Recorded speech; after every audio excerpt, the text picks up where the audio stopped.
Hey guys, it's Jake, and today I'm going to be talking about ways to promote your content. The reason I'm doing this is because Craig Chamberlain and Eli the Computer Guy, two very smart individuals that I follow on YouTube and Google+, have gotten into the discussion about what is spam and what is not spam. First, what I want you to do is to accept that there is no right or wrong. At least from my side of things. My viewers, my subscribers know, and if you're not subscribed to them yet, you can go ahead and subscribe to both of them. They're actually you'll learn a lot from both of them. But what we're going to be talking about is how to actually promote that content in a good way. Because there is a moral distinction. There's a way to piss people off. There's a way that's the right way to do things. And again, we're not. But then there's also effective ways to do things, and there's less effective ways to do things. And what I'm going to be talking about is what is the most effective way to do things. And I'm going to make a very good case for it, and I believe that you will get it by the end of this video. And it's all down to mathematics. So let's start out with let's say that there's two different things that you can do. So you can focus on promoting your current library of content that you have. So let's just do a theoretical. Let's just assume that you have 20 videos created. And we're going to choose programming just because those are the videos, that's the series that I'm working on right now. So let's assume that I have 20 programming videos, okay? In my series, programming, blah, blah, blah, YouTube videos, okay? They're about 10 minutes long each, all right? Because I think anything under 10 minutes is, you need to try harder. So what am I going to do with this 20 videos? Am I going to try and reach out in social networks to bring people to my 20 videos? Am I going to spend my time doing that? Or am I going to spend my time building 21 videos? Okay. So let's break this down a bit. If I have, let's say that I spend 5 hours creating I go to Buffer, and if you don't know what Buffer is, it is an application that allows you to fill out in advance. I think it's at least a week that you can go ahead in advance, maybe 2 weeks, where you pre-post items and then they're timed, and so they'll go off in intervals when those items are shared. But let's say we spend 5 hours creating this entire list of all these items to share on our Twitter and our Facebook and our Google Plus page. We've now spent 5 hours creating this entire thing to try and get people, because the end game for us, remember, is to watch your videos, okay? Because, again, we're not arguing morals here, we're just arguing math, okay? You do not get paid if somebody likes your status. You get nothing from a like. You do not get paid if somebody shares an item that you've shared, like a funny cat video, or if somebody shares your video that you've made on YouTube, you could potentially get paid. But you do not get paid, and you have this, people have this crazy idea, and it happens sometimes, but they seem to think, and if you've built websites before, you know that they think that A plus B always equals C. They just assume that if they click on one link, that next link to your web, like if I get them to my Google Plus page, then they're only one step away from being to my YouTube page, right? But the thing is then they're also, you don't get paid for people to land on your YouTube page. So here you are, you're posting on Facebook right here. Here's your Facebook post. 1,000 people will see your video if it's shared, right? Okay, if it's shared effectively, 1,000 people might see it in your stream. Might see it in your stream. Now, if you have 20 videos, it won't even be that, right? Theoretically, I mean, we have 20 videos, okay? So you're not going to have, like, a ton of followers, unless you're, like, Vsauce or something, and you've just came out of the gate good. And I actually don't know their history, but I know their videos are quality. But so what you're going to have is you're going to see people sharing your content, and you're going to get this unrealistic hit of stimulus. You're going to go, oh yeah, 10 people liked my comment, or 10 people liked my status. But people liking your status makes you $0. Still $0. They have to like your comment so much that they then click on your YouTube page. And not even that, because you're not even sharing your own content. You're sharing other people's content that makes them laugh. But then they then have to actually click on your about. Then they have to go to your YouTube channel, and then they have to either subscribe, and even when they subscribe, you don't get paid. They have to then watch one of your videos. So I have subscribers that have maybe subscribed in the past and then they haven't watched a video since. And so this button is the only thing that gets you paid. Now, how do we create more of these play buttons? There's one really effective way to create more of these play buttons that I know of. And that is to create more quality videos, more quality tutorials, more quality, talk shows, whatever it is that you're doing. Because it's funny, if people are searching, right, because that's a mechanism to find your content, is to search within YouTube. If they're searching for that, then they will land upon you. Because we're in the process of trying to get more subscribers, correct? If you are stuck at a finite amount of subscribers, let's say you can only possibly have 100 subscribers, and you can only possibly have 100 views per video, okay? The only thing you would ever do is create videos. You wouldn't share anything. You wouldn't, because the whole point of sharing stuff is to try and get people to watch your videos, right?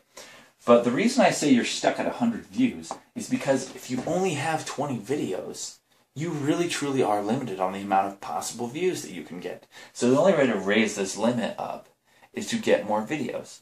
Now, by nature of having more content existing on the web and having people that would be interested in subscribing to you because they happen to search a video on programming, right? Those are the people that are going to follow you. Those are the people that you want to subscribe to you. Those are the people that are going to watch that all beautiful video you made.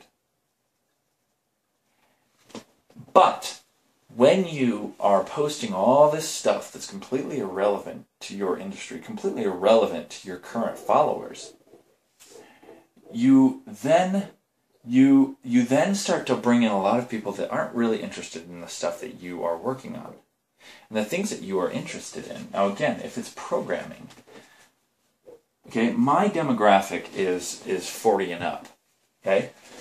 Now, if you're going for highly technical ended stuff, which you should be, because I've recommended to all my subscribers, people that I've met at conferences, I tell them, don't make online content unless your plan is to build a portfolio for yourself, to show a prospective employer that you actually know your stuff, and to actually get better at that stuff that you are doing. Because the truth is you have to read the manual in order to teach the manual. So what I tell everyone, and I've told at conferences, is junior developers, I've told them many times, you need to start building a blog, or you need to start producing videos. And it's not, you need to start producing videos because you can make a ton of money on ads. That's not what it is. Truthfully, the only reason ads are on at this point is because the videos will be promoted more. And so, YouTube is a business, by the way. YouTube's a business, and they don't really see the point of showing suggested videos that aren't monetized, because it does nothing for them. And so, that's one of those little things to think about. So let me just be clear. What is our target? Our target is to increase the quality of our videos, because you can start attracting all these 15 to 25-year-olds, but how much are they worth to your potential sponsors? Because if I am a company, let me just say, I've never met someone the age of 25 or younger that was in a position within a company to make spending decisions. I've never met them. They don't exist, really. I mean, sure, somewhere. But 99% are over the age of 40 or over, where they can actually make the decision, we're going to buy this entire software suite for all 900 employees. And that's what sponsors want. Sponsors want people who are in those positions of authority.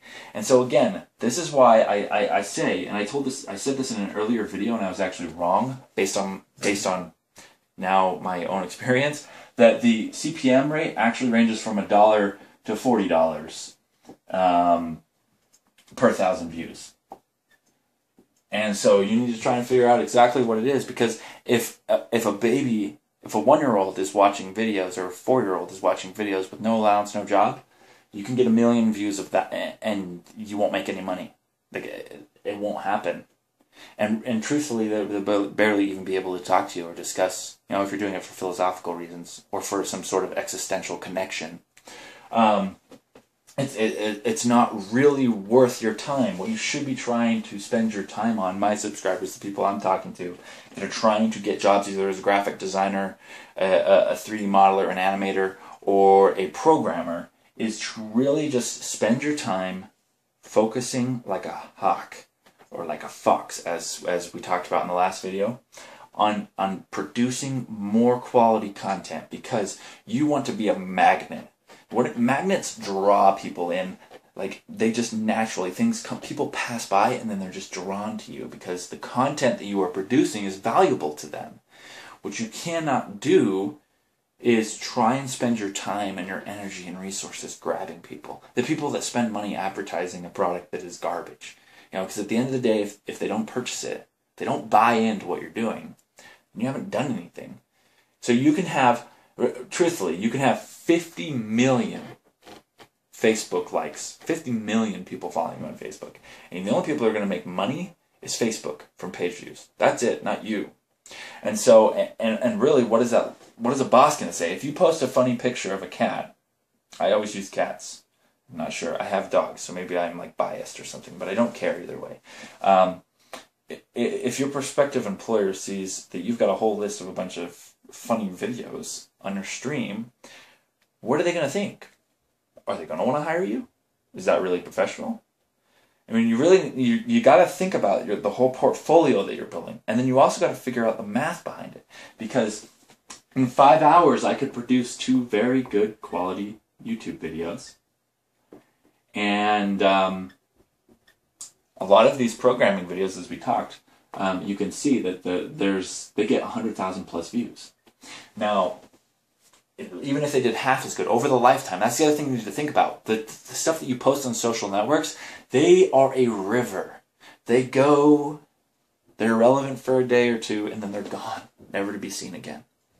My videos and other YouTubers' videos that they upload, they get views infinitely. They just keep getting views as time goes on. Now, as time goes on, the quality of the video goes down, and then people that are producing a little bit better quality video will start getting views. But over the lifetime, you can expect, if you're producing a quality video over the lifetime, you should minimum get 10,000 views, even if it's within a niche, over that lifetime, because a video's lifetime is years. It's measured in years, not in days, like the time that you're spending trying to get a bunch of likes and plus ones.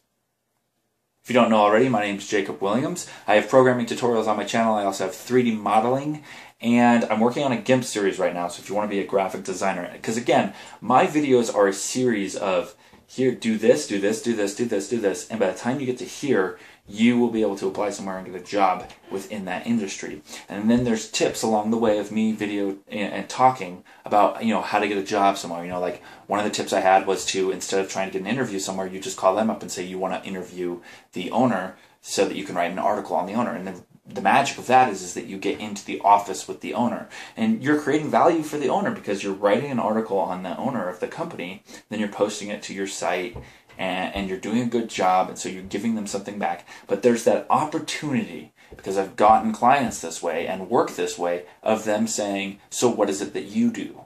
And then you whip out your tablet and then you show them your work, and they are impressed. And so that is one of those types of little tricks that, those little ideas, again, that will help you to build your portfolio, will help you to get a job somewhere. And so that's it, really. If you haven't already, go ahead and subscribe to the channel. We will talk to you later. Thank you for watching. See ya.